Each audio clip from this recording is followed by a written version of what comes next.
আসসালামু আলাইকুম, সবাই কেমন আছেন? তো আশা করছি সবাই খুব ভালো আছেন। তো আমরা মোটামুটি ভালোই আছি। মোটামুটি বলার কারণ হচ্ছে ঠান্ডা লাগছে প্রচুর, মানে গলা ব্যথা ঠান্ডা, এই প্রবলেমটা মানে 2-3 দিন ধরে হচ্ছে আমার। আর এখানে দুপুরে রান্না করার জন্য আজকে সব কিছু রেডি করে একদম তারপর রান্না করে আসছি। এখানে পেঁয়াজ, কাঁচামরিচ, তারপর রসুন কুচি কুচি করে কেটে নিয়েছি। সব কিছু একটা ভর্তা করব, এটা কুমড়া শাক দিয়ে মানে এই ভর্তাটা করলে খুব মজা হয়। এই চাপা শুটকি বের করে নিয়েছি, চাপা শুটকি দিয়ে। তো তেল ছাড়াই ভর্তাটা করব, কীভাবে করি আপনার সাথেই থাকেন, আশা করছি ভালো লাগবে। আর ছোটো মাছ চচ্চড়ি করব, আলু দিয়ে আলু কেটে নিয়েছি কুচি কুচি করে। তো রান্নাটা বসায় দিই, প্রথমে শাকগুলো ধুয়ে নিই, আর এগুলো তো সব কেটে রেডি করেই ফেলছি।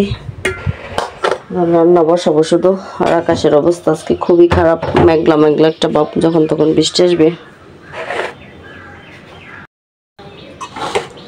তো প্রথমে এই যে পানি দিয়ে দিলাম, পানিতে এগুলো সিদ্ধ করে নিব।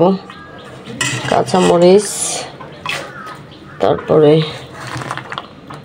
রসুন আর পেঁয়াজ একটু শেষের দিকে দিব। তো পেঁয়াজ শেষের দিকে দিলে দেখা গেছে মানে একটু তাজা তাজা থাকবে, ভাঙবে না। আর এখন যদি পেঁয়াজ দিয়ে দিই তাহলে পেঁয়াজগুলো ভেঙে একদম মিশে যাবে, ভালো লাগবে না খেতে। তো রসুন আর কাঁচামরিচটা আগে সিদ্ধ করে লবণ দিয়ে সিদ্ধ করে নিব, তারপর চাপা শুটকি দিব, তারপর এই যে পাতাগুলো দিব। এই ভর্তাটা খেতে খুবই মজা হয়, খুবই মজার একটা ভর্তা, আপনারা বানিয়ে খাবেন। আর এখন লবণ দিয়ে দিব। আর পেঁয়াজ রসুনের পরিমাণে ভর্তার মধ্যে একটু বেশি দিতে হয়, আর চাপার পরিমাণটা তো পরিমাণ করে দিবেন। লবণ দিয়ে দিলাম, এখন ঢাকনা দিয়ে ডেকে ভালো করে সিদ্ধ করে নিই। আর এদিক দিয়ে গুঁড়া মাছগুলো আমি পরিষ্কার করে নিব। গুঁড়া মাছগুলো এগুলো নদীর মাছ, দেখলে বোঝা যায় না, তারপরে দেখেন কত সুন্দর। বেশ কিছুদিন আগে নিয়ে আসছিল, ফ্রিজে রাখছি, তো সেই জন্য ভাবলাম ভেজে রান্না করবো না, এইভাবে করে বুঝতেছি না, তো দেখি কি করা যায়। দেখেন 12 আনি সিদ্ধ হয়ে গেছে রসুন আর কাঁচামরিচটা।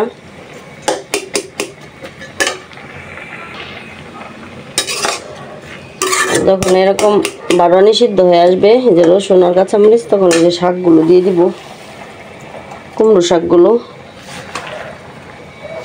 চাপাটাও দিয়ে দিব। আর কুমড়ো শাক থেকে যে পানি বের হবে, এই পানি থেকে আস্তে আস্তে শাকগুলো সিদ্ধ হয়ে ভর্তাটা আমার হয়ে যাবে। পেঁয়াজগুলো আমি একটু শেষের দিকে দিব। এটা কুমড়ো শাক দিয়ে করতে বেশি ভালো লাগে, তাছাড়া আবার ডাটার যে মানে কচি যে শাকগুলো ডাটার, ওইগুলো দিয়ে করলেও ভালো লাগে এভাবে ভর্তা।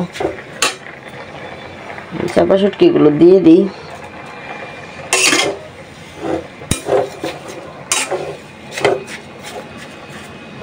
ডেকে দিব, তারপর আস্তে আস্তে হোক, কিছুক্ষণ পরে আমি পেঁয়াজগুলো দিয়ে ভর্তাটা বানাবো। আর এদিকে ভাতও বসায় দিছি, আস্তে আস্তে হোক। আর এদিকে আমি সব কিছু পরিষ্কার করে নিই, মাছ টাছগুলো পরিষ্কার করে তারপর তরকারিটা বসায় দিব। 5 মিশালি ছোটো মাছের তরকারি একটা করবো। মাছগুলো অনেক আগের, তো দেখা গেছে ভেজে রান্না করলেই ভালো লাগবে, তো ভেজে রান্না করবো একটু হালকা। এখন পুরোপুরি সিদ্ধ হয়ে গেছে, আর পেঁয়াজও দিয়ে দিয়েছি, এই যে দেখেন। আর এইভাবে গুঁড়ি দিয়ে সুন্দর মতন ভর্তাটা বানিয়ে নিতেছি, একদম পিষা নিব সব কিছু,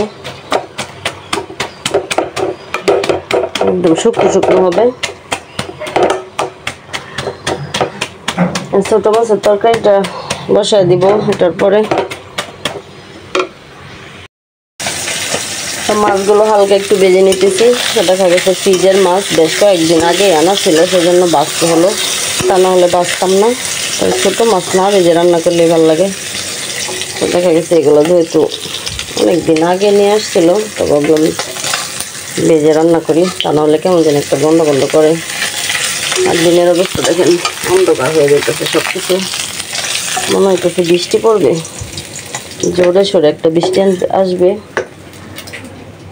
তরকারিটা বসায় দিই। ছোটো মাছের তরকারিটা আজকে কষিয়ে রান্না করব। তো প্রতিদিন তো দেখা যাচ্ছে হাতে মেখে চচ্চড়ি করি, হচ্ছে কষিয়ে করবো।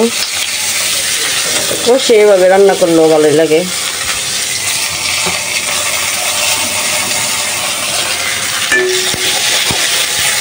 রসুন বাটা দিব আর শুকনো মশলাগুলো সবগুলো দিয়ে দিব আসলে। তো মশলাটা ভালোভাবে কষায় নিছি। এখানে হলুদ, মরিচ, ধনিয়ার গুঁড়া, তারপর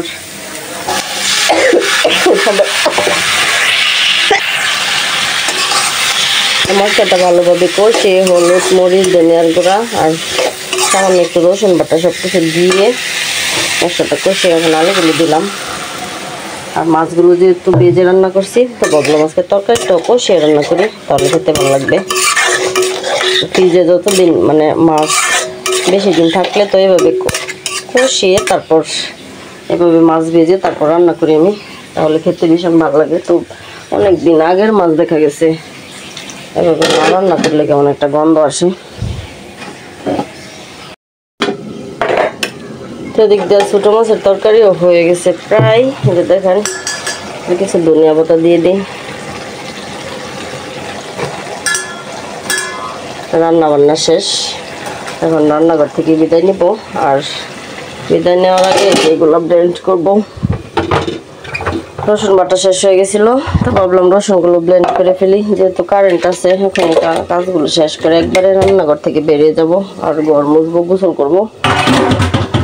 প্রচুর গরম লাগতেছে, দিন এইভাবে থাকলে আর বেশি গরম লাগে, কেমন যেন একটা দম ফুটা, দম আটকা আটকা লাগতেছে। তো ছোটো মাছের তরকারি আমার হয়ে গেছে, নামায় ফেলি আর রসুনটা এখন ব্লেন্ড করে ফেলবো। এইবার দুপুরে খাবার খাইতে বসলাম স্থানীয় রাখবো। আজকে রান্না করছি হলো, কী কী রান্না করছি তো আপনাদের দেখাই। ছোটো মাছ চচ্চড়ি আলু দিয়ে, আর এখানে কুমড়া পাতা দিয়ে চাপা শুটকির ভর্তা বাইরে টেরে করছি, এটার মধ্যে কোনো তেল দেওয়া হয় নাই। আর গতকালকের ঝিঙ্গা ভর্তা রয়ে গেছে, গতকালকে ইলিশ মাছের তরকারি। তো গতকালকে তো ভিডিও করতে পারি নাই অসুস্থতার কারণে।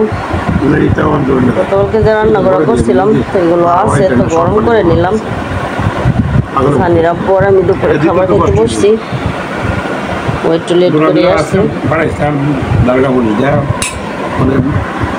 এই ভর্তাটা একটু জাল জাল হলে খেতে বেশি মজা লাগে। 3:30টার মতো বেজে গেছে, লেট করে আসছে। একা একা খেতে ভালো লাগে না, বেশিরভাগ সময় আমি একাই খাই।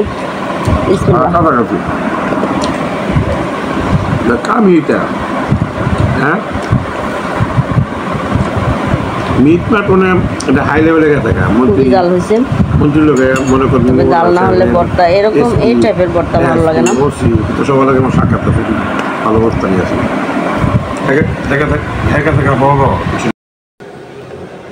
তো দুপুরে খাওয়া দাওয়া করে একটু রেস্ট নিয়েছিলাম। তো সানির আব্বুর এক ফ্রেন্ড আসছে বাসায়, তো যা যা দেওয়ার নাস্তা সব দিছি। তো সানির আব্বু বলতেছে চা বানানোর জন্য, চা বানাইতেছি। আর ওই লোক নাকি সানির আব্বুর যে ফ্রেন্ড, ওই লোকেরও ডায়াবেটিস। তো দেখা গেছে চিনি ছাড়া চা খায়, চিনি দিতে না করছে। তো ওই যে সানির আব্বু যে এটা মিশিয়ে খায়, ট্যাঙ্গের যে জুসটা ওইটা দিছি। আর চাটাও হয়ে গেছে।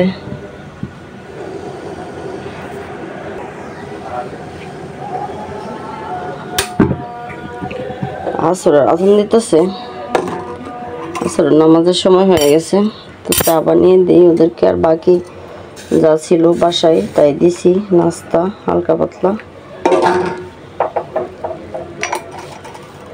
আর এখন চাটা বানিয়ে আমি নামাজ পড়ে তারপর একটু বাহিরে যাব, আমার একটু কাজ আছে। ওষুধ শেষ হয়ে গেছে, ওষুধ আনতে হবে।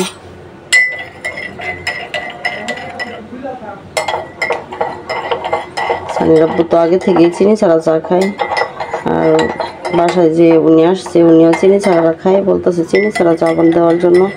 তার সাথে এই যে সুগার যে একটা জুস টাইপের একটা ডায়েটের জন্য, মানে চিনির যে কাজটা ওইটা মানে এটা ব্যবহার করার ফলে ওইটা পূরণ হয়। তো এটা দিলাম, যারা ডায়েট করে বা যারা ডায়াবেটিস তারা এটা দিয়ে চা খেলে মানে একবারে যে একটা চিনির একটা অভাবটা ফিল হয় না। তো দিয়ে দিই চাটা। তো এগুলো ছাড়া তো চলে না, বিস্কিট চানাচুর বাসায় তো সবসময় থাকে। তো এগুলো শেষ হয়ে গেছিলো রাত্রেবেলা, সানিরা বই যেগুলো নিয়ে আসছে তো এগুলো বইমের মধ্যে রাখি। তো আমার ছেলেরা এতটা পছন্দ করে না এসব, মানে বাজারের বাইরের খাবার টাবার খুব কমই পছন্দ করে। তারপরেও সানির আব্বু দেখা গেছে, আর এখন তো ছেলেরা বাসায় থাকে না, বাইরে থাকে, তারপরেও দেখা গেছে সানির আব্বু মানে এগুলা সবসময় বাসায় থাকে আর কি। মেহমান টেহমান আসলে দেখা গেছে দেওয়া লাগে। তাছাড়া আমার এতটা পছন্দ না, বিস্কিট টিস্কিট খাইতে এতটা ভালো লাগে না। তারপরে সানির আব্বু নিয়ে আসে, সবসময় এগুলো থাকে। বয়াম একদম খালি হয়ে গেছিলো, তো গতকালকে আবার এগুলো নিয়ে আসছে।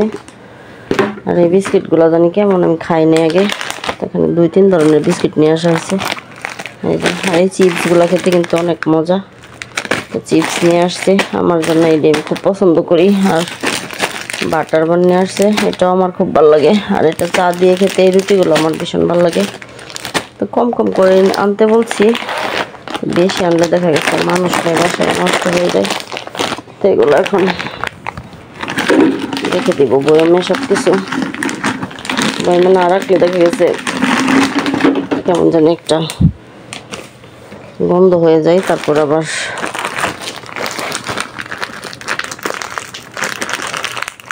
ভালো থাকে না। দুইটা একসাথেই রাখবো, বিশাল বড় বয়াম, এটা একসাথেই হয়ে যাবে।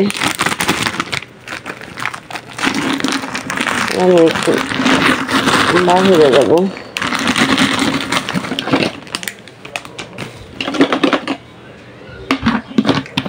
চিপসগুলো এভাবেই থাকবে, চিপসগুলো দেখা গেছে এভাবেই খাওয়া হয়ে যাবে, এগুলো বয়ামের ভিতরে রাখতে হবে না।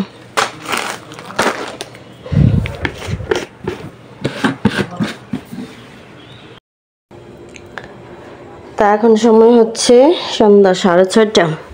তো বাইরে গেছিলাম একটু, বাইরে থেকে আসলাম, ওষুধ টষুধ শেষ হয়ে গেছিলো, তো ফার্মেসি থেকে ওষুধ নিয়ে আসলাম। আর গতকালকে এগুলো বাবার বাড়ি থেকে মা আর ভাই বউ মিলে এই যে পিঠা বানিয়ে দিছে।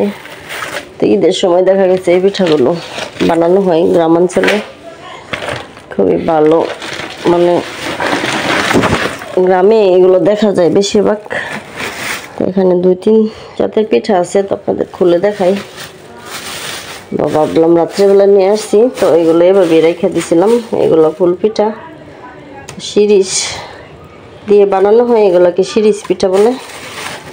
তো মোটামুটি ভালোভাবে শুকিয়ে তারপর ওরা দিয়ে দিচ্ছে। তো এদিকে তো বানানোর জন্য শুকানো যায় না, তো সুন্দর মতন শুকাইয়া দিচ্ছে। আর এগুলো হলো মানে হাতে পেঁচিয়ে বানাই এগুলো পিঠাগুলো, সব পিঠাই সাদা বানাইছে। তো আমি না করছিলাম রং টং দেওয়ার জন্য, রং দিলে পিঠা ভালো লাগে না আমার কাছে।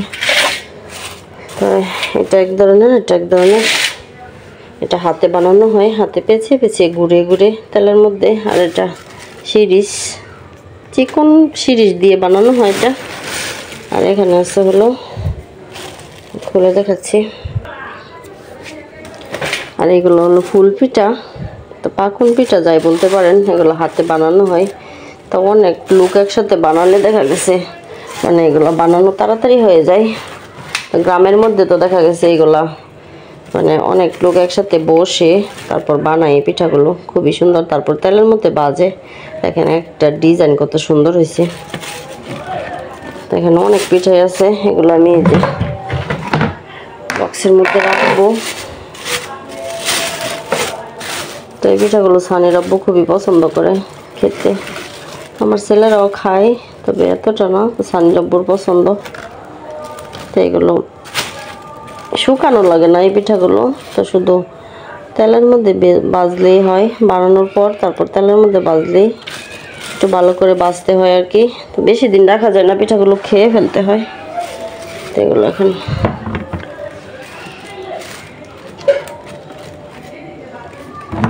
একটা বক্সের মধ্যে রেখে দিই। এখানে মোটামুটি অনেকগুলো পিঠাই আছে। তো ঈদের সময় দেখা গেছে এগুলো বানানো হয়, তো রোজার ঈদের মধ্যে একটু বেশি বানানো হয়। এখন তো দেখা গেছে কোরবানি ঈদ এগুলো এতটা মানে কমই বানাই মানুষ আর কি, মাংস টাংস নিয়ে ব্যস্ত থাকে। তারপরেও আমাদের বাসায় এগুলো সবসময় বানাই। তো আজকের মতো এই পর্যন্তই, ভিডিওটা শেষ করে দিই। সবাই ভালো থাকবেন, সুস্থ থাকবেন, আমাদের জন্য দোয়া করবেন, আর আপনাদের জন্য মন থেকে দোয়া ও ভালোবাসা রইল। আল্লাহ হাফেজ।